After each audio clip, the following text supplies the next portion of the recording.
Yeah. All right, ladies and gentlemen, welcome back. We are hopping into game number 1 in this second semifinals match for the IEM North American Open qualifier for Shanghai. Up here in the top right-hand corner of the map, we have the red Protoss player, our last North American in the bracket. Give it up for puCK from Team Root. Yep, recently joining Root. And on the other side of things, it is our blue Zerg player from Poland. Give it up for Elazer. Or Elazer.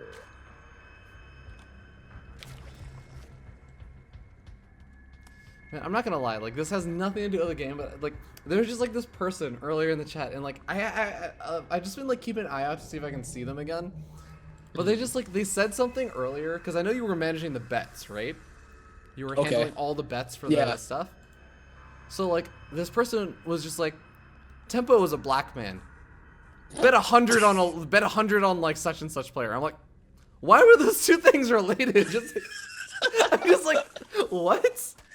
Well, didn't you know? Like, it's just completely correlated, Alex man. scrolled around that message. Was like, was there a context to this? Like, was he having a separate side conversation? And it wasn't even just like, you know, say one thing, wait like 15, 20 seconds on a separate note. It was like immediate 2 messages directly next to each other. Tempo is a black man, bet 100 on a laser or whatever. Like, I was like, what is happening? It's like a good luck charm, I guess, you know? Like when people are like, big money before they spin the wheel on Wheel of Fortune. Some people just say, Tempo is a black man, and then they throw a dart or play the roulette. Maybe it was, yeah, it was kind of like, you know, heads or tails, like. Yep. Are the casters white or black, like white or dark today? Oh, we have 2 dark casters today. I guess it's tails. I'll bet on the second player. Go for it. Never bet on black unless it's Tempo. Never bet on black unless it's But here, oh wow, this is a really early Twilight Council coming out of puCK, especially in this matchup. So if he doesn't take the gases at his natural, and he drops a Robo, we might be seeing a big adept all shenanigans. Yeah, I mean, I will say that just in general, puCK really loves going for like the 4-gate aggression with a lot of adepts. And I think that you can do that and still transition out to a 3rd. Just you need to get some damage done. But hey, Resonating Glaze is coming out. If we have a couple of gateways being thrown down, then Elazer is going to be in a lot of trouble. Yeah. He's going for at least what looks to be the Overlord speed. So whether or not he decides to go for the drops, I guess that's, you know, the ball's in his court in that regard, but he still is going to be able to at least scout the Twilight as well as the Robo without it getting taken out, because there's not going to be any anti-air. So he should get a full scout, but is it going to be in time, right? Like, is it too little too late, or can he actually react here? Drop a Roach Warren immediately, because he either needs that or a Baneling Nest. Well, he sees that there's no gas at the natural, so if there's going to be reaction, yeah, it's got to be now. The Roach Warren, as you mentioned, goes down, and he also sees the Robot facility, sees a couple of the extra gateways, and the Twilight Council being put upside down. That should be enough to know what he's got to do to react here. Well, let's see how it goes. Still no gases being taken, but he did take the 3rd, puCK, and Elazer has the information that he needs in order to actually not completely get caught off guard by this. So I don't think he should. Like, it all depends on the control. Like, how much damage is he actually going to take? Yeah, so I think that is really the big part about this, right? Is that this, even scouted, it is still kind of difficult to defend against. And it really does come down to how good of a job does he do with the defense.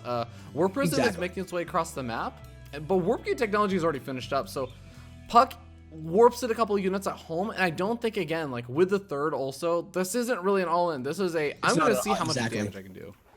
Yeah. And you said that in the beginning, where he likes to put the pressure on.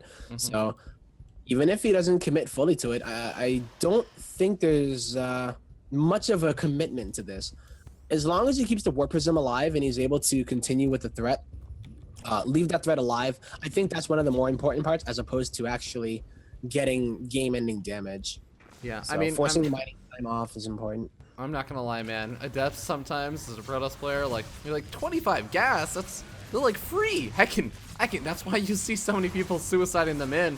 and trying to get as much damage done as possible. A couple of these adepts are going to shade out over to, I believe, the 3rd expansion. Try and get a couple more work kills. The rest of them pick up into the Warp Prism. One more can be picked up in the Warp Prism, but puCK doesn't care for that one. No, he doesn't even bother. He just goes ahead, moves it over to the 3rd. But now the threat, right? Elazer has to continue to focus on it. He's doing some good damage, or at least trying here with the Lings inside of the 3rd base of puCK. Doesn't get that much done with it, though. I think, honestly, those Lings, like, the damage is okay for, like, trying to push at the front. But if you don't go for a drop, or if you don't, like, I feel like you just might as well have him back at home to defend. Like, you need those mobile units. Look at the drone count, and then look at the tech path of both. Road speed is only just about to be finishing, and Elazer is looking like he's in dire straits and wants to kill puCK with only Road Ravager Ling. I mean, puCK's army's not that big, so this still could work out. Well, guess what? The Roach, or rather the warp in was on the other side of the map. So puCK did not warp in here to defend. He needs to deal with this. And he has, like, not a lot at home. I'm not going to lie. Yeah.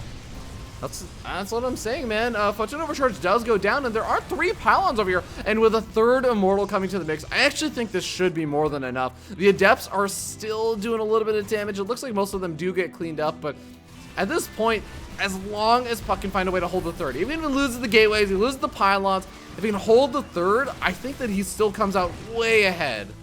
Way ahead, but I mean, even if he doesn't hold the 3rd, he can still win. Like, he's done so much damage on the other side that giving up the 3rd is not the end of the world.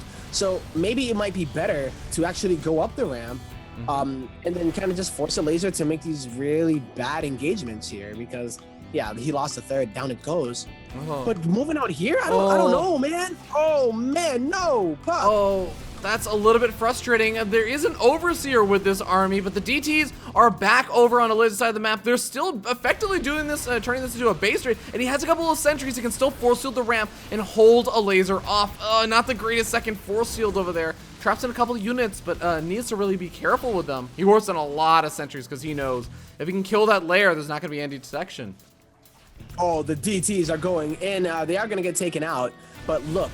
It's 31 drones to the 60 probes, so yeah, he did lose the 3rd. That's, sucks and all, but if puCK can continue to just chill out and pump out Immortals and make Archons and do a counter push, Elazer's not going to have the production, or rather the economy.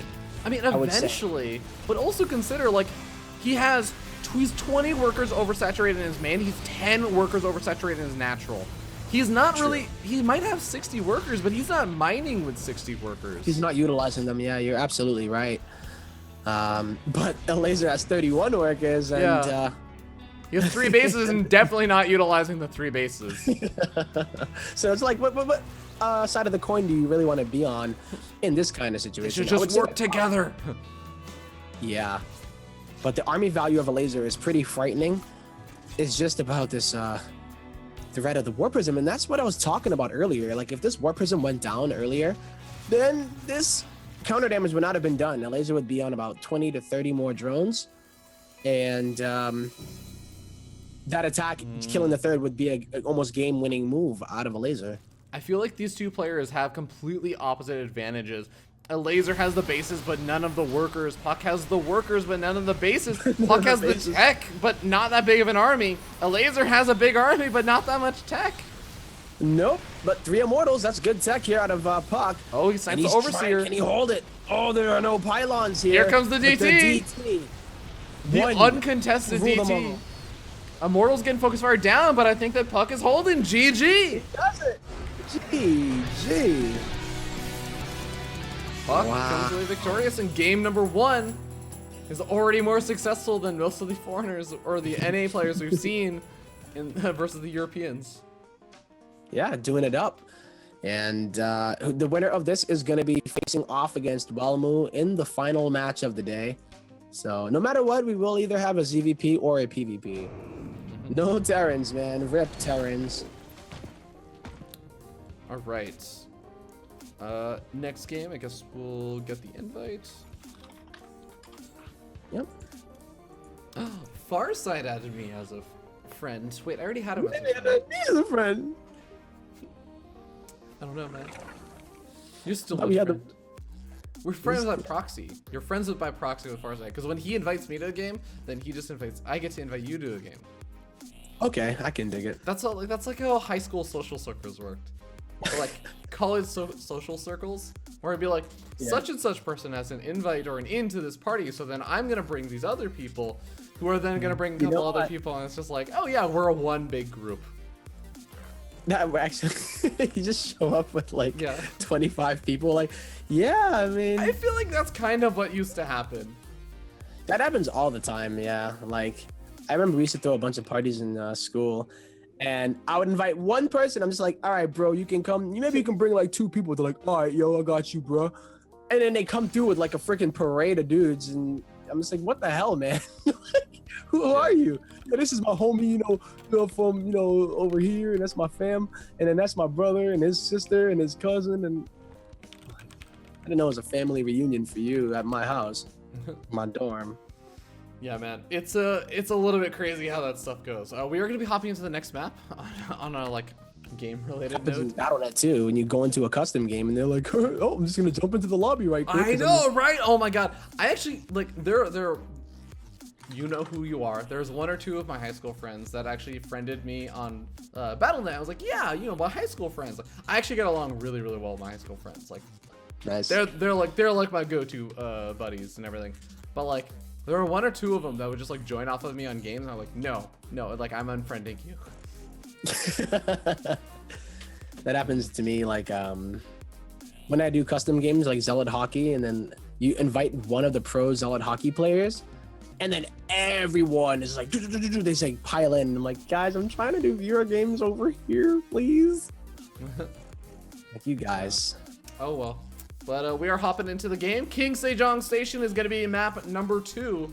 We'll see if puCK can close it out 2-0 or if Elazer's going to bring it back. Ladies and gentlemen, welcome to King Sejong Station. It is game number 2 between these 2 wonderful players. The first of which, spawning in the top left, representing Root Gaming. Give it up for puCK.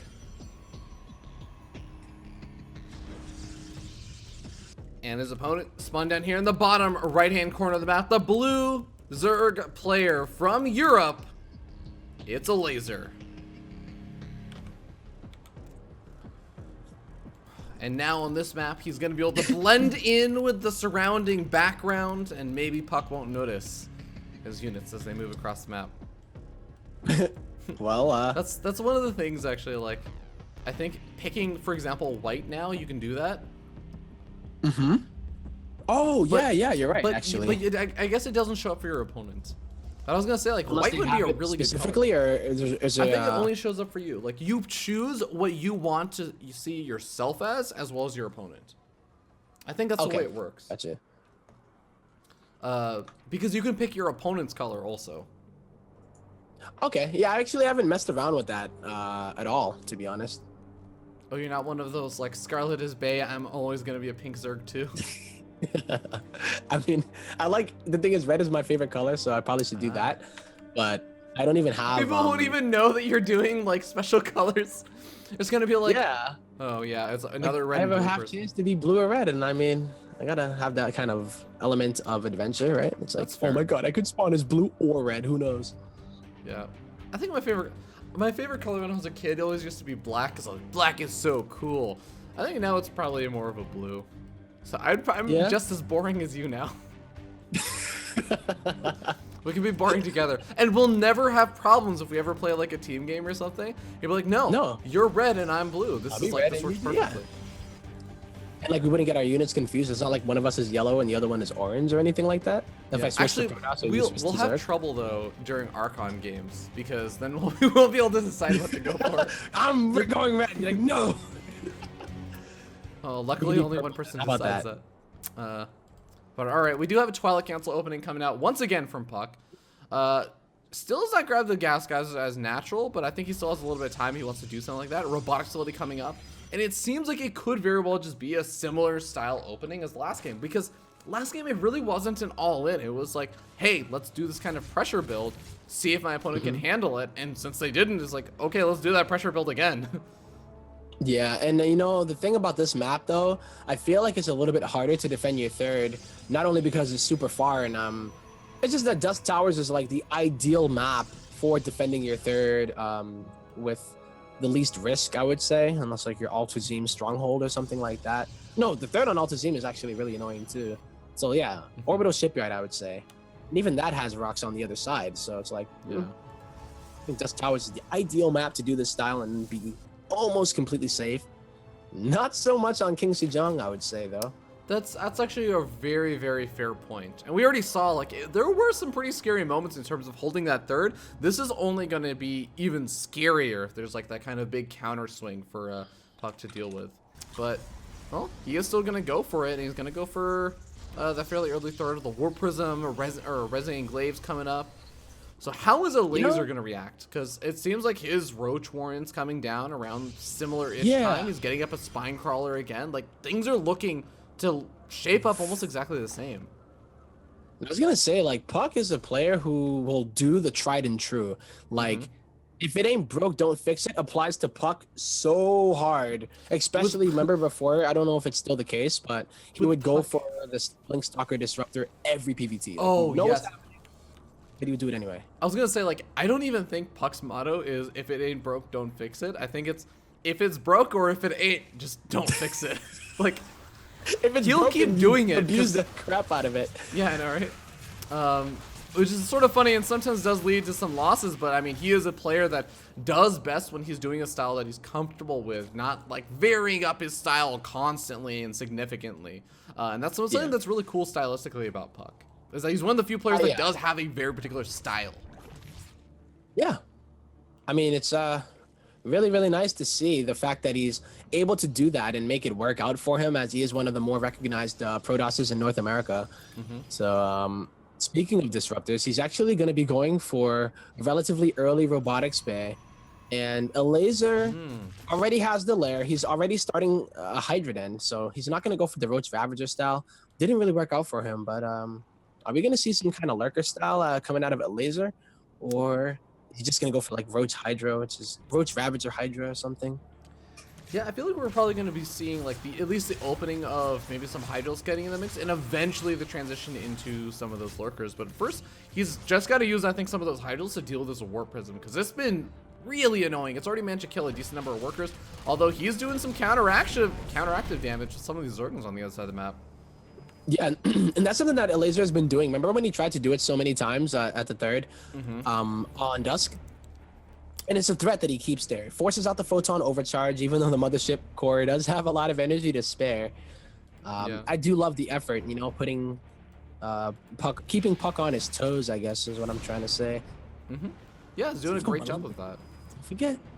Oh, also, both of these players, like, the little bits of harassment just buys themselves space to take, for example, the 4th expansion, to drone up and, like, probe up and get up your tech. Warp Prism's speed is also on the way, and with this Warp Prism still at full health, only really losing shields up to this point, puCK is going to be in a really nice spot to continue the harassment, especially when the Disruptor starts moving in. Yeah, and the fact that Elazer is going to be going for what looks to be Roach Hydra, delaying the lurkers, Disruptor is actually a pretty nice unit to have against Roach Hydra. So even though he's not going off of double robo, I still feel like, you know, having like Blink and Disruptors is going to be the perfect unit composition as long as he keeps up with his upgrades, which he's only just now starting to get. Excuse me, he just put on the Forge. I do really feel like a lot of Protoss players, especially compared to back in the old days, upgrades just haven't been nearly as important in this matchup as they used to be. And I've never really truly understood why. I guess it's sort of just the fact that you don't really make zealots. Like Disruptor, lurkers, where something dies anyway. Yeah, exactly. The Disruptors end up being so much of the value, and you also don't have a lot of like the big numbers of like, if I have one weapon upgrade over their armor upgrades, I'll two-shot their Zerglings. Like, that's really not relevant anymore because you don't really make Zerg or Zealots very often. You're usually just making a depth. So I think a lot of that stuff means you aren't really necessarily worrying about upgrades nearly as much as you used to. Yeah, I think there's a lot more. I mean, because before it used to be like mass Blink Stalker in the late game, but whoa, here it comes. Yeah, Roaches and Hydros moving up the ramp, but Disruptor shots are going to make this a very scary proposition. The Warp Prism did go down the outside of the map, and oh my god, that's going to be a pretty nice Disruptor hit. Although the Force Field does actually push some of the units out. Yeah, and he's going to be able to take out the rest of the Hydras, but he does trade them out. It's not like he completely obliterated them. A few of the Stalkers are going to go down. And yeah, pretty decent trade there for puCK, I would say. And he holds on to his third. There's nothing really threatening it at the moment. So he drops down another robotics facility, sorry. And yeah, Elazer hasn't even made the lurker. Oh, he did. Oh, it's about to be finished. About 4/5 of the way done. It is it's a building upgrade that takes quite a bit of time. It's almost like a minute and a half. So Elazer finally having that out is going to have a bit of security, but it still takes a little bit longer to morph in the lurkers themselves, and he doesn't have a lot of time right now. 4 lurkers being made, but his 4th expansion is very well going to go down if he doesn't do something about it. Oh my, puCK is hitting at a perfect time right now. Even putting the force fields down, he's going to secure the 4th base getting killed here. And yeah, he might even go for more, right? He doesn't have the mothership core, so he can't recall home. Yeah. I don't think this is pretty slow compared. Oh god. Bill? Oh!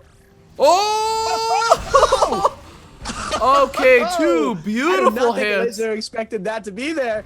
Oh my god, he gets another hit. Oh boy. Well, puCK takes a massive advantage in not only all of the damage he did with the killing off the 4th, but he even kills off so many of the Hydras that I think he has an army supply advantage. The lurkers are going to be a really big part for Elazer and just keeping puCK back for a little bit, but I mean, Disruptors don't care about detection. They'll just fire off their shots and eventually kill off those lurkers. Yep. Where is the detection for puCK though, really? I mean, he's continuing to make double Disruptor and has not even opted to make it an Observer. So he just is going to rely on the Disruptor shots, but oh my god, he's going to get another good hit. Oh my god. Trades just substantially better. These lurker corpses are especially active today, as they are just going flying everywhere right now. A big blink forward on top of the Hydros. You gotta be able to cancel some of these lurkers. Disruptor's gonna be able to kill off the 2 lurkers. I think that's it. There is no way Elazer can hold at this point. You are absolutely right. The other lurkers are going to get taken out at the same time. Elazer trying to take a 4th at the forward position, but that is exactly where puCK is going to be pushing. This is just not going to be going our Polish players' way. And even with those lurkers, man, it doesn't matter. No detection. Who needs it? puCK takes the series. And moves on to that qualifying match to face off versus his opponent in a PvP. And that's going to be against Welmu, I believe. Welmu, who just played a PvP before, as we did see it. For those that are joining now, beat Harstem, who is no slouch. Yeah, Harstem. That's always the year of Harstem, even when he loses. It's just a little bit more ironically. Much love to Harstem, of course, though. He's a really, really awesome guy, and I do wish him the best, but we know Welmu versus puCK. Europe versus North America for our final spot in IEM Shanghai. We're going to find out who is going to advance on and who is going to have all of their work for naught in just a little bit. We'll see you guys there.